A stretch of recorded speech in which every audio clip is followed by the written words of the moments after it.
যে কিছু বিক্রিয়া উন্মুখী থাকবে এবং তার অবস্থান থাকবে সাম্যাবস্থায়। কোথায় থাকবে? সাম্যাবস্থায়। সাম্যাবস্থা থাকাকালীন ধরো এই সবগুলো বিক্রিয়া সাম্যাবস্থায় আছে। এই সাম্যাবস্থা থাকাকালীন যদি বিক্রিয়াটা অসম্পূর্ণ হয়, সাম্যাবস্থা থাকতে হবে উন্মুখী বিক্রিয়ায়। উন্মুখী বিক্রিয়ার সাম্যাবস্থা থাকাকালীন ওই বিক্রিয়াতে যদি কোনো ত্রুটি ধরা পড়ে, যে বিক্রিয়াটা সম্পূর্ণরূপে উৎপাদে পাওয়া যাইতেছে না, উৎপাদের দিকে যাইতে হবে, উৎপাদ বাড়াইতে হইব। তো লাসাতের নীতি এসব বিষয়ের উপর চিন্তা করে প্রয়োগ করা হয়েছে।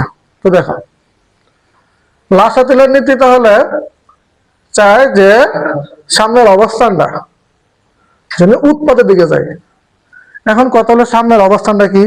দেখো এখানে লাসাতিলার নীতিতে বলছে যে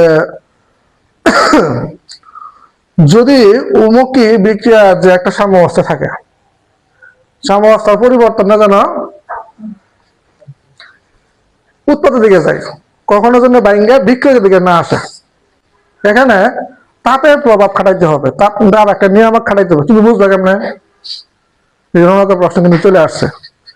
এখানে যে তাপের আলোচনা করবা, ব্যাখ্যা যদি বুঝবা কেমনে? কারণ এখানে কিলো জুল বা জুল জাতীয় সাংখ্যিক মান দেওয়া থাকবে, না থাকলে আপাতত এটার আলোচনা নেই। ক্লিয়ার? ওকে। চাপের আলোচনা কেমনে বুঝবা? এন অনুর সংখ্যা কয়টা? 3টা। এন কয়টা? 1টা। টোটাল এখানে কয়টা হয়েছে বলতো? 4টা। তাহলে এখানে 4 সংখ্যা গুণ 4টা অনু আছে। এখানে অনু কয়টা আছে? 2টা। অনুর সংখ্যা ভিন্ন থাকলে বুঝবা এখানে চাপের প্রভাব আছে, চাপের প্রয়োগ আছে, চাপ নিয়ামকের প্রয়োগ আছে। আবার নিচেটা দশ দিই, এনো একটা কয়টা হইলো? 2টা। এনো নিজে আছে কয়টা? 2টা। তার মানে নিচের বিক্রিয়া চাপের কোনো আলোচনা দরকার নাই। আর ঘনমাত্রার ক্ষেত্রে কোনো আলোচনা তোমার বইয়ে সরাসরি নাই। এই মুখস্থ কথাটা মনে রাখবে। চাপের প্রভাব নাই, শেষ। আচ্ছা, ঘনমাত্রা মুখস্থলাটাকে শেষ করে নি, মনে রাখবা। আবার বলি, যদি কোন বহুমুখী বিক্রিয়া লাসাতে নিজের ঘনমাত্রা প্রয়োগ করা লাগে, প্রয়োগ করতে হয়, তবে বিক্রিয়কে যদি ঘনমাত্রা কম থাকে, বিক্রিয়কে ঘনমাত্রা বাড়াইতে হবে। 1 নাম্বার পয়েন্ট কি বলছি? বিক্রিয়কে সবসময় কি করতে হয়? যোগ করতে হয়। কি করা লাগে? তাহলে 1 নাম্বার পয়েন্ট ঘনমাত্রা ব্যাখ্যা নাও, যে যদি কোনো বিক্রিয়ায় বিক্রিয়কে ঘনমাত্রা কম থাকে, ঘনমাত্রা বাড়াইতে হবে। অথবা উৎপাদে ঘনমাত্রা বেশি থাকলে তার ঘনমাত্রা কমাইতে হবে। যদি বিক্রিয়াকে ঘনমাত্রা বাড়িয়ে অথবা উৎপাদ হতে ঘনমাত্রা কমানো সম্ভব হয় বা কমায় দেওয়া হয়, তাহলে সামনের অবস্থা বাম থেকে ডান দিকে অগ্রসর হবে। তো ডান দিক কোন দিক? উৎপাদের দিক। কথা শেষ। কি বলছি বলো?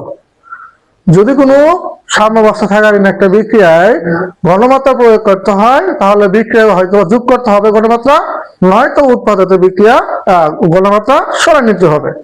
যদি বিক্রিয়াকে যদি ঘনমাত্রা যোগ করতে পারি বা যোগ করা যায়, অথবা উৎপাদে যদি ঘনমাত্রা সরাই দেওয়া যায়, তাহলে সামনের অবস্থান বাম থেকে ডান দিকে যাবে। এখানে ঘনমাত্রা আলোচনা শেষ। এরপরে আসো চাপ। হয় উৎপাদ থেকে কিছু সরাই দিবা, অথবা বিক্রিয়া কিছু যোগ করবা, কিন্তু দুটো একসাথে প্রয়োগ করা যায় না। চাপ বলতে বোঝাইছে বিক্রিয়া আর উৎপাদের অনুসংখ্যা দেখবা, যদি সমান থাকে তাহলে বলবা এখানে চাপের কোনো প্রভাব নাই। এক কথা শেষ। কারণ দুই পাশে কি, এখানে 2 অণু, এখানে 2 অণু, বিক্রিয়াকে 2 অণু, উৎপাদের 2 অণু। সুতরাং যেহেতু অণু দুই পাশে সমান সমান, সেহেতু এখানে কোনো চাপের প্রভাব নাই। অথবা এক লাইনে লিখে দিতে পারো যে চাপের প্রভাব নাই। এখানে যদি 4 মোল বা 4 অণু থাকে, এই পাশে কয় অণু বা কয় মোল? 2 অণু। এখানে 2 অণু বা 2 মোল আছে। এখন আমি যদি এখানে একটা চাপ দিই, চাপটা কে নিবে বেশি?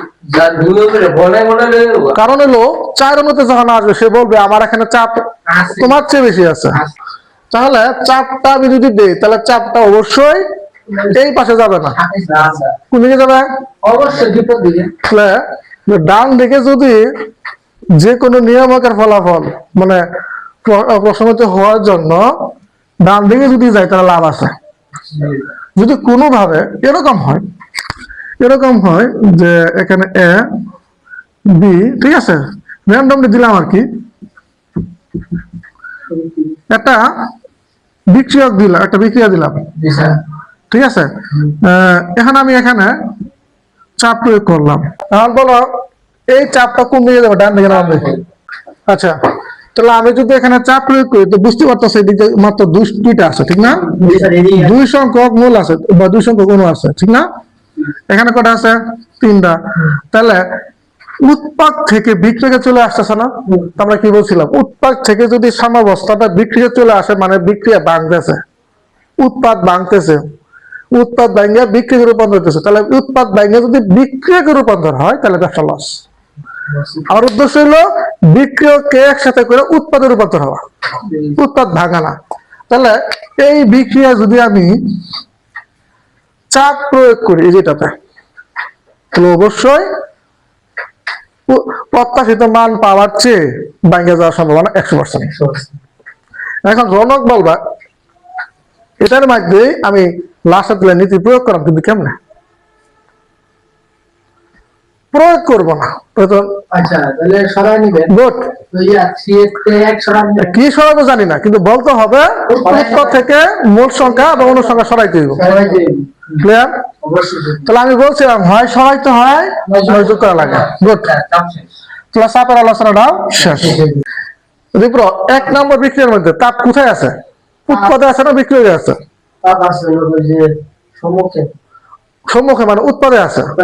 উৎপাদে যদি থাকে, তাপ যদি প্রয়োগ করো তাহলে তাপটা কোন দিকে প্রয়োগ করবো? এখন যদি দেই হ্যাঁ, তাপ তোমার উৎপাদে আছে বলে দিলাম। হ্যাঁ, ভেরি গুড। আমি তাপটা আমি সাম্যাবস্থায় প্রয়োগ করবো। হ্যাঁ, তাহলে এই তাপটা কোন দিকে প্রবাহিত হবে? তাহলে বিক্রিয়াকে যদি প্রবাহটা হয় তাহলে কি বিক্রিয়া কি ঠিক থাকে নাকি উৎপাদ ভাঙা বিক্রিয়া রূপান্তরিত হয়? লাভ না লস? তাহলে আমি এই জায়গা তাপ প্রয়োগ করতে পারবো না, তাহলে করণীয় কি? স্পর্শক কোথা থেকে সরাই? গুড। তাহলে এই জায়গা যদি উৎপাদের জোর বেশি থাকে, সোজা কথা, উৎপাদের যদি জোর বেশি থাকে এই জায়গা জোরটা কমাইতে হবে। আর যদি হ্যাঁ বিক্রিয়াকে জোর কম থাকে সেখানে জোর বাড়াইতে হবে। টোটালি বুঝতে হবে আমার ওই যে তাপ চিহ্নটা আছে কোথায়। তাপ যদি উৎপাদে দেওয়া থাকে তাপ সরাও, তাপ এখানে দেখা হয়েছে কোথায়? বিক্রিয়াকে। তাহলে তাপ এখানে কি করো? যোগ করো। এর মানে 2 নম্বর বিক্রিয়াতে যদি আমরা তাপ যোগ করি তাহলে এই বিক্রিয়াটা উৎপাদের দিকে সাম্যাবস্থা সহ খুব দ্রুত দৌড়াবে, কাজ সম্পন্ন হবে। তাহলে ফিনিশিং ক্লাসটা কি? এবার মনে রাখবা যে যাই জায়গায় থাকুক তাপের বলা চাপের কথা, তাপের সময় দেখলাম তাপটা যদি উৎপাদে দেওয়া আছে কিনা তাহলে তাপ সরাই নিতে হবে, বিক্রিয়া থাকলে যোগ করতে হবে। তাহলে তাপের আলোচনা শেষ। চাপের কথা কি? যদি উৎপাদে বেশি থাকে সরাই নিতে হবে, বিক্রিয়া কম থাকলে যোগ করতে হবে। ঘুরে কথা কিন্তু একটাই, গণমাত্রা করতে সেম। উৎপাদে যদি বেশি থাকে সরাইতে হবে, বিক্রিয়া যদি কম থাকে যোগ করতে হবে। এটাই কিন্তু এখানে 2টা লাইন লিখছিলাম।